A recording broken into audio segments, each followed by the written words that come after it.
지금 시각은 8시 30분입니다. KBS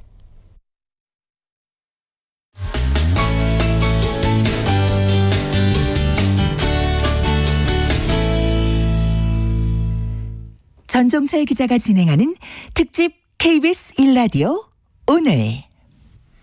매주 목요일 이 시간은 여야 인사들과 정치 현안 토론합니다. 오늘은 강전의 국민의힘 노동위원회 부위원장 김현정 민주당 당대표 언론특보 자리했습니다. 안녕하세요. 네, 안녕하세요. 네, 안녕하세요.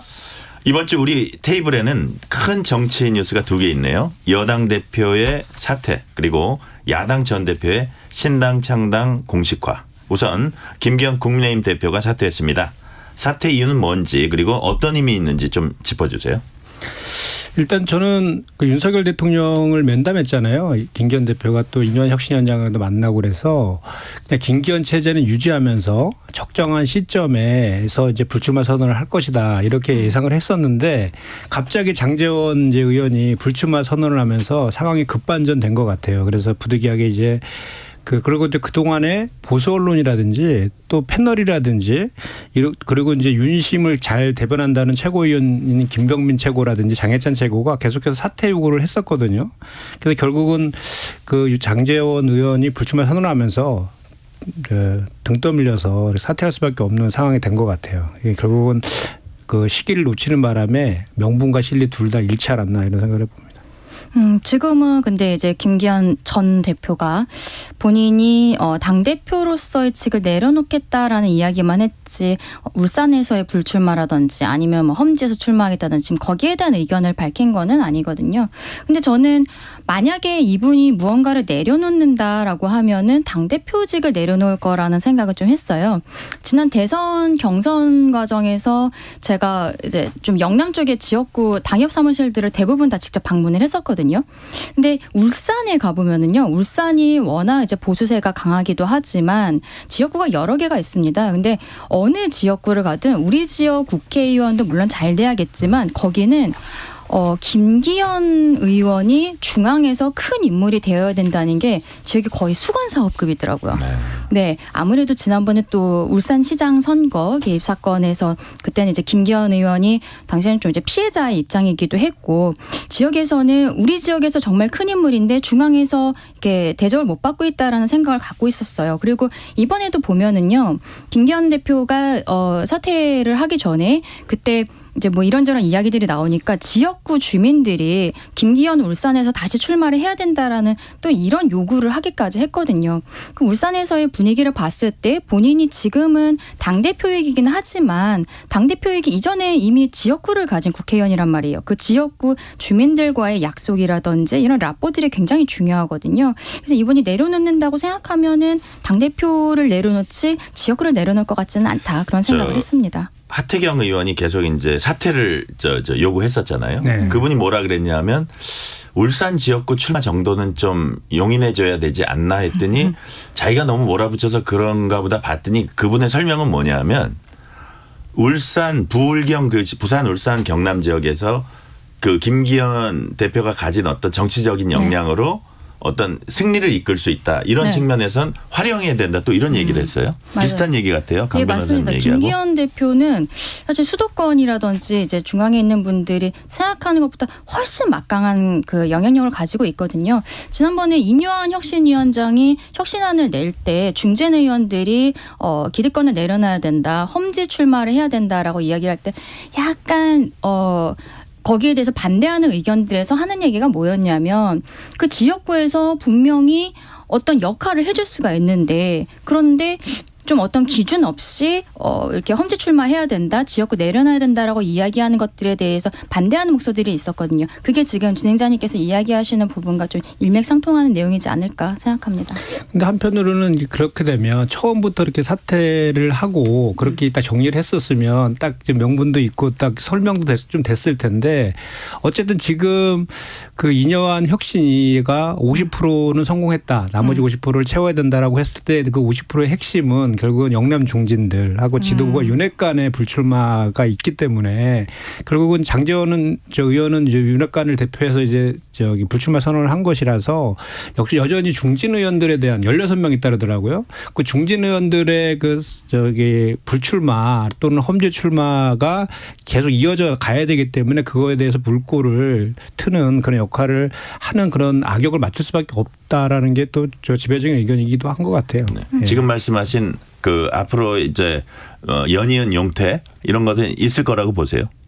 저는 많이 있지는 않겠죠. 용퇴라는 것이 그러니까 아예 불출마 선언 지금 장제원 의원 같이 아니면 하태경 의원처럼 험지 출마하겠다. 물론 뭐 종로라고 얘기하셔서 약간의 그게 느낌이 달라지긴 했습니다만 네.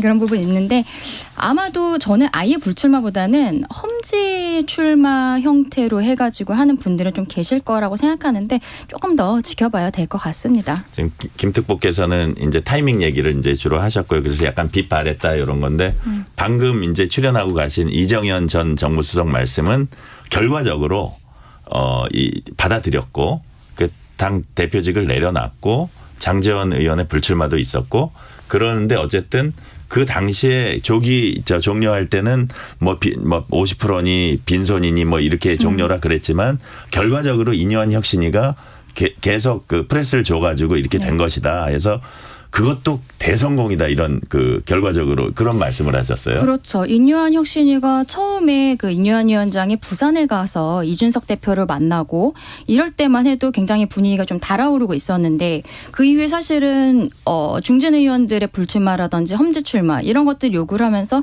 약간 시작은 김기현 대표가 전권을 줬다라는 이야기를 받고선 시작했지만 그 이후로 좀 냉랭한 분위기가 있었던 거는 사실이잖아요. 그랬는데 인요한 위원장의 그 혁신위가 중간에 끝나기는 했지만 지난주 말에 윤석열 대통령이 인요한 위원장과 김기현 대표를 불러서 함께 오찬을 하면서 이런저런 이야기를 나눈 것이 지금 언론에 보도가 됐는데 그때 혁신위에서의 혁신안이 살아있다. 생명을 가지고서는 그 이후에 당에서 계속 가야 된다는 이야기가 나왔잖아요. 그 바로 다음 날 이제 장제원 의원이 본인의 불출마 선언을 했었던 것이고 그래서 혁신안이 혁신위는 지금 끝났지만 혁신위에서의 그 생명력이랄까 이거는 아무래도 이제 공천 과정에서 공천 룰들을 이야기한 것들이 있으니까 거기서 조금 더 살아나지 않을까라는 생각도 듭니다. 그런데 이제 이정현 전 정무수석 같은 경우에는 그 당내에서의 정치 공학적인 해석이 좀 큰 것 같아요. 근데 무슨 말이냐면 지금 김기현 대표가 책임을 진 것은 강서 구청장 재보궐선거의 참패 때문에 사실은 윤석열 대통령이 국정기조 바꾸고 수직도 당정관계를 바뀌어야 되는데 그걸 대신해서 이제 책임을 져야 되는 것을 인요한 혁신위를 띄어서 한 단계 이제 건너서 이렇게 가려고 했던 거죠. 무해하려고 했던 거잖아요. 그럼에도 불구하고 그 타이밍을 놓쳐서 결국은 동점을 흘려서 사퇴를 하게 되었는데 그 사퇴를 했으니까 그러니까 출마 정도는 해줘야 되는 거 아니냐라는 식의 당내의 그런 역학관계를 감안해서 이렇게 얘기했다라고 저는 얘기했을 측면이 좀 높다고 생각하는데 중요한 것은 국민 눈높이 아닙니까? 그러니까 국민의 그 상식적인 눈높이에서 당이 혁신하는 모습을 보여줬을 때 총선의 승리도 갈 수 있는 것인데 그런 국민 눈높이에 봤을 때는 사퇴와 불출마 둘 다 하고 또 추가적으로 뭔가 당의 혁신 인요한 혁신위가 제출한 혁신안들이 아직도 많잖아요. 5가지인가 있지 않습니까? 그중에 들어진 게 지금 한 가지밖에 없었다라 그것도 뭐 반 실패한 그런 내용인데 그래서 그런 관점에서 봤을 때는 여전히 저는 국민들이 봤을 때는 미진하다라고 생각할 것 같아요. 그래서 후속적인 뭐 비대위든 선대위든 뭐 공관이든 등등을 통해서 더 후속적인 그런 추가적인 그런 혁신들의 내용이 이어지지 않으면 국민 눈높이에서는 그렇게 신뢰하지는 않을 것 같다는 그거는 말씀. 특보님 말씀하신 그 국민들의 눈높이라든지 지속적으로 이게 실행이 돼야 되지 않나라는 거는 아마도 국민의힘에서는 이번 달 안으로 공천관리위원회가 시작이 될 것으로 보이는데 그리고 또 이후에 이제 선대위원도 꾸려질 거고 누가 공천관리위원장으로 오느냐 그리고 또 누가 선대위원장으로 오느냐 그리고 거기에서 인요한 혁신위에서 나왔던 혁신안들을 얼마나 받아들이느냐 그게 하나의 생명력이라고 생각을 합니다. 그 이전에도 보면 공천위원장이 되게 중요하더라고요. 결론적으로 보면 그쵸. 그때는 뭐 그 원로들이 좀 하고 그럼 되겠다 싶은데 정말 공평하게 선당 후사하는 마음으로 하는 게 이제 쉽지 않거든요. 그래서 일단 당장은 그 원내대표가 당대표 대행을 맡으면서 이제 조금 있다가 비대위로 이제 전환을 할 것 같고요. 비대위원장을 누가 하나 요런 부분이 남아 있고 그다음에 공천위원장을 또 누가 하나 이 부분이 남아 있어요. 어떤 분들이 거론되고 있고 어떤 분들이 될 것으로 좀 예상을 하고 계세요? 저는 이제 좀 말씀하신 것처럼 저기 이제 그 윤재욱 원내대표가 권한대행하면서 그것도 권한대행도 60일까지만 할 수 있어요. 60일은 어쨌든 비대위를 띄워야 됩니다. 그런데 권한대행하면서 그 선대위랑 공관위를 띄우면서 그 선대위에 뭐 한동훈 장관이라든지 원희룡 장관 등 이렇게 좀 간판급인 인사들을 세워서 총선을 치르려고 하는 것이 지금 좀 오히려 더 약간 더 목소리가 큰 것 같아요. 자연스럽게 그렇게 가는 것이. 그런데 그렇게 봤을 때는 또 비대위를 거치지 않고 왜냐하면 이게 김기현 대표 혼자 책임질 문제는 아니잖아요. 지도부 전체가 책임져야 되는 거라서 비대위 체제로 가고 다시 그다음에 단계로 넘어가는 것이 국민들이 봤을 때는 또 당이 역동적으로 움직인다는 그런 모습도 있어서 그렇게 갈 가능성이 높아 보이는데 중요한 것은 비대위원장에 중량감 있는 인사들 있지 않습니까? 소위 저기 그 윤심을 반영한다고 하는 그런 분들이 비대위원장을 맡게 되면 상대적으로 공관이나 저기 이런 것은 아마도 이제 비대위원장이 중심으로 이제 가기 때문에 그 중량감이 좀 떨어진 사람이 할 가능성이 높아 보이고 윤심을 반영할 수 있는 사람들이 반대로 이제 비대위를 띄우지 않고 바로 공관위로 넘어가게 되면 공관위원장을 대단히 윤심을 반영할 수 있는 분으로 할 것 같아요.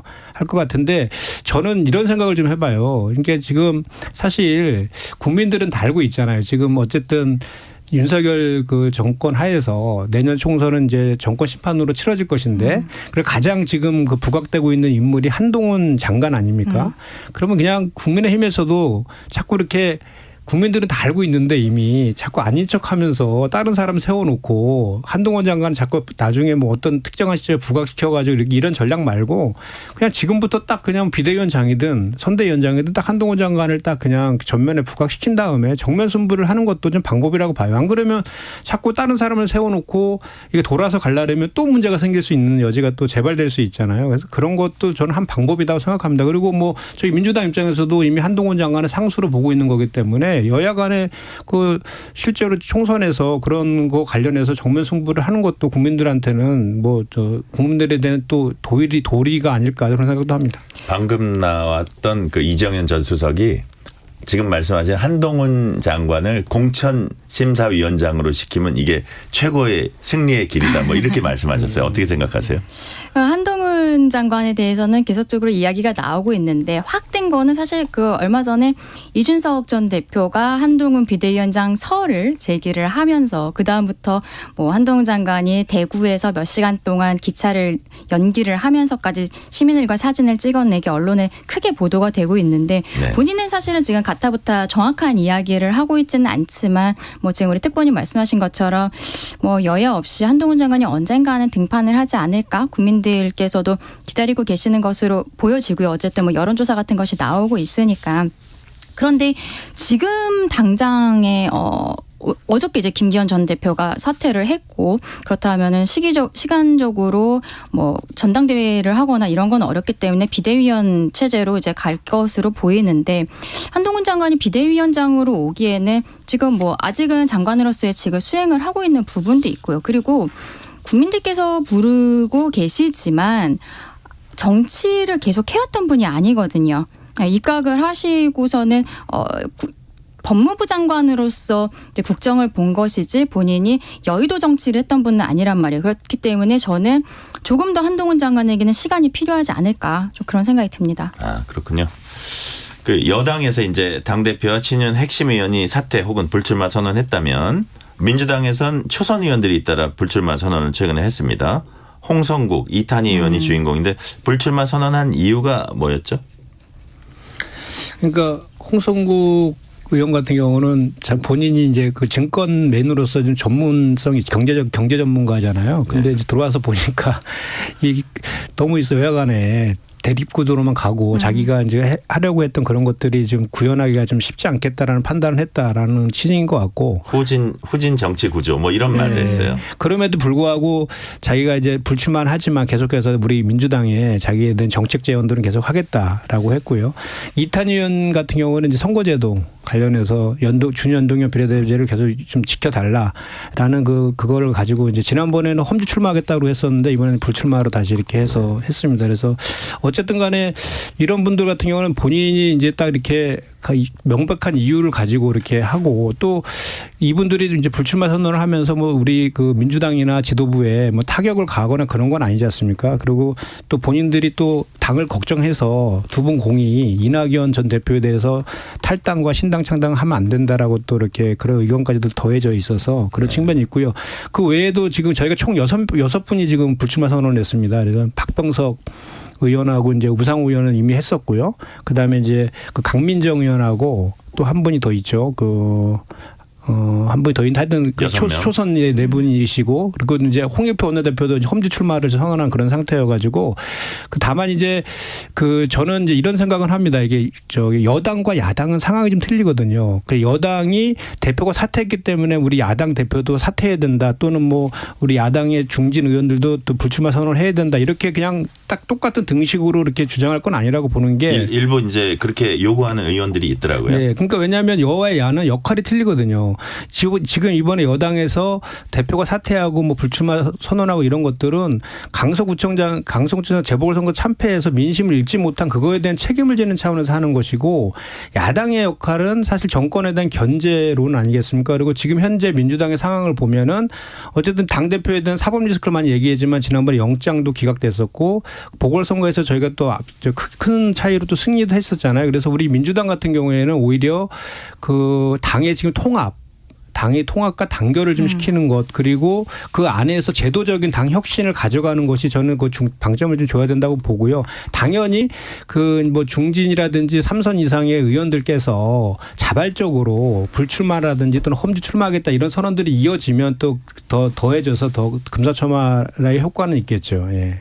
그렇군요. 지금 얘기하신 그 불출마 선언하는 의원들 중에서 사실 박병석 의원이나 우상호 의원 같은 게 좀 동의하기가 어려워요. 이분들이 자발적 불출마라고 하기에는 박병석 의원 같은 경우는 전반기에 국회의장을 했으면 보통 관행적으로 그 다음에 불출마를 하잖아요. 국회의장 이후에는. 그리고 또 우상호 의원 같은 경우는 서울시장 출마를 염두에 두고 있다는 것을 본인이 밝히고 있는 상황이기 때문에 마치 무슨 용태라든지 혁신이라든지 이렇게 얘기하기엔 이 두 분은 좀 적절치 못하다라는 생각이 들고요. 그리고 지금 특보님 말씀하신 내용 중에 당 통합이라든지 제도적 혁신이 지금 중요하다 이런 이야기를 하셨는데 저는 봤을 때 당 통합이 이루어지고 있는가?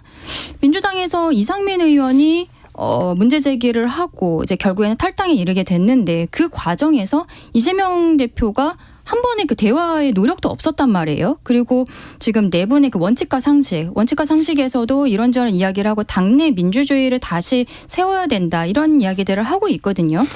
근데 별다른 얘기를 하지 않고 있어요. 그리고 이낙연 전 대표 같은 경우에도 미국에서 돌아온 다음에는 지난번에 이재명 대표와 뭐 식사도 하고 그때도 뭐 통합 이야기도 하고 그랬는데 결과적으로 지금 이낙연 대표도 어저께 뭐 신당 창당하겠다고 거의 이제 공식 선언을 한 것으로 보이는데 이재명 대표가 아무 말을 하고 있지 않단 말이에요. 그러면은 지금 이재명 대표가 보여주고 있는 민주당에서의 지도부의 모습이 당 통합을 지금 하고 있는 모습인가? 저는 좀 그건 아니라고 생각을 해요. 그리고 사법 리스크에 있어서도 이제 지난번에 영장이 기각됐던 부분 그리고 그 이후에 강서구청장 보궐선거에서 민주당이 크게 이겼던 부분 그때 이재명 대표가 뭐 아마 당대표가 되고서는 거의 처음이자 마지막으로 좀 당내에서 큰 소리 낼 수 있는 시기였던 것 같은데 최근에 대장동 사건으로 이재명 대표가 자신의 측근이라고 아예 명시해서 이름을 얘기했던 김용 민주연구원 전 부원장 이 사람이 5년형 받고서는 지금 법정 구속이 돼버렸단 말이에요. 그 전후로 해가지고 지금 뭐 이재명 흔들기가 비명계에서 다시 시작된 것으로 보이는데 좀 당 혁신, 당 통합 그 부분에 있어서 이재명 대표의 지금 모습은 그 말과는 좀 맞지 않는 것 같다 그런 생각입니다. 그러니까 제가 지금 말씀드린 게 뭐냐면 지금 말씀하신 그런 지적들이 있잖아요. 그런 문제를 해결하는 게 우리 당에서는 지금 가장 현안이다. 그 말씀을 제가 들은 거고 그 우상호 의원이 서울시장 출마해서 불출마한 한 거라고 단정적으로 말씀하시면 그건 아직 모르는 일이지만 어쨌든 간에 불출마를 한 거죠. 그럼 장제원 의원도 그럼 부산시장 출마해서 불출마했다라고 하면 갖다 붙이면 똑같은 논리가 되는 것이어서 그래서 제가 제가 이제 같은 민주당의 전 지역위원장으로서 제가 진단한 우리 당의 가장 지금 현안의 문제를 저는 당의 통합과 단결로 보고 있다는 그 말씀을 드린 거고, 거기에 더해서 중진이라든지 다선 의원들이 자발적인 불출마 같은 게 이어지면 더 좋겠다, 이런 말씀을 제가 드린 거죠. 네. 아까 우리가 이제 6명 민주당 불출마 의원 얘기하던 중에 한 명 언급 못한 사람이 오영환 의원이네요. 네, 맞습니다. 소망관 출신이에요. 예. 이런 와중에 이낙연 전 대표가 신당 창당 공식화했습니다. 지금 전직 당 대표의 신당 창당 어떻게 평가하세요? 저는 아직도 우리 이낙연 전 대표가 정말로 그 신당을 창당하는 데에 방점이 있지 않고 여전히 이재명 대표에게 가장 최고조의 그런 압박 수단을 쓰고 있는 거 아니냐라는, 그렇게 믿고 싶어요. 그리고 지금 이미 NI를 지지하는 원외 모임인 민주주의 실천 행동에서 신당은 지금 준비 중에 있거든요. 그래서 아마도 하게 되면 그게 이제 준비되는 대로 거기 만약에 최악의 경우를 했을 때 그렇게 갈 그런 의존까지 좀 갖고 계신 것 같은데, 저는 그럼에도 불구하고 여전히 지금 이낙연 전 대표께서는 우리 민주당을 떠나서는 설명이 안 되는 정치인이고, 만약에 지금 현재 이낙연 전 대표가 신당을 창당하는 명분도 사실은 당내에서 이렇게 호응을 받지 못하고 있거든요. 그리고 누가 뭐래도 이낙연 전 대표는 호남을 기반으로 해서 세력화를 해야 되는, 기반을 거기서부터 세력을 해야 되는데, 지금 현재 호남의 전남 도당위원장도 반대 의사를 입장문을 밝히기도 했고, 이낙연 전 대표 측근인 이병훈 의원이라든지 또는 아까도 제가 말씀드린 홍성국 의원도 같은 적이거든요. 그런 분들조차도 다 지금 만류하고 있는 그런 상태라서 실제로 신당 창당을 했을 때 같이 현역 의원들이 거기 같이 세력화될 가능성도 좀 낮다고 보거든요. 그래서 저는 압박수단이다라고 믿고 싶습니다. 이낙연 전 대표가 민주당을 떠나서 신당을 창당한다는 게 어떤 대의를 이야기하는 것인지 전혀 이해할 수가 없어요. 지금 이재명 대표 체제 하에서의 민주당은 가망이 없다, 이런 식의 이야기를 하는 것 같거든요. 그러면서 최근에 이전 김부겸 정세균 총리를 만난 것도 총리 3연대론 이런 이야기들이 나오는 게, 그 두 전 총리도 이재명 대표 체제에 대한 불만을 이야기한 것이지 그것이 어떤 민주당에서의 신당이라든지 이런 거를 이야기한 것으로 보이지는 않아요. 근데 이낙연 전 대표 같은 경우에는 이재명이 싫은 것이지 민주당에서 나가면 본인의 존재 의의가 굉장히 사라지는 분이거든요. 그리고 개딸이라고 하면서 좀 비하듯이 이야기를 하고 있습니다만, 결과적으로 민주당 지지자들이란 말이에요. 이재명을 지지하고 있다고 해도. 그럼 지난 대선 경선 과정에서 이재명 대표가 이낙연 대표와 비등비등한 차이가 있었던 게 아니라 사실은 거의 참패를 했던 수준이잖아요. 그렇다면 민주당 내에서 한번 본인이 평가를 받았었고, 그 이후에 미국에 갔었는데 미국에서 돌아온 다음에 변화된 모습을 보여준 게 아무것도 없어요. 그런데 그냥 이재명이 싫고 이재명의 지금 사법 리스크 그리고 당내 민주주의가 안 맞고 이게 민주당의 모습이 아니다라면서, 그럼 이재명을 나가게 하면 되는 거 아니에요. 본인이 당 내에서 역할을 하면서 이재명이 아닌 다른 구심점으로서 자신의 역할을 하면 되는데, 당의 어른 아닙니까?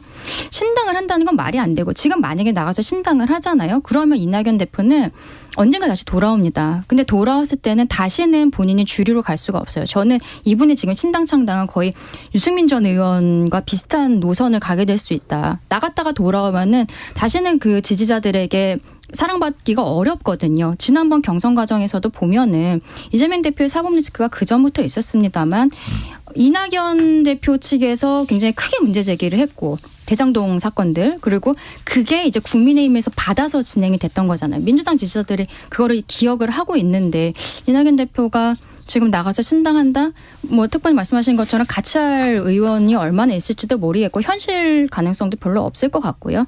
결국 밀고 당기기 하고 있는 중이지 않을까라는 생각을 합니다. 그렇군요. 요즘 인재 영입에 속도를 내고 있잖아요. 그래서 그런 부분에 근데 한 방이 없다, 이런 얘기들이 있어요. 그래서 그런 부분은 제가 오늘은 시간상 다음에 인재 영입에 관련해서는 다음 주에 또 얘기를 나누기로 하고요. 오늘은 여기까지 듣겠습니다. 네네. 강전의 국민의힘 노동위원회 부위원장, 김현정 민주당 당대표 언론특보였습니다. 감사합니다. 네, 감사합니다. 외부와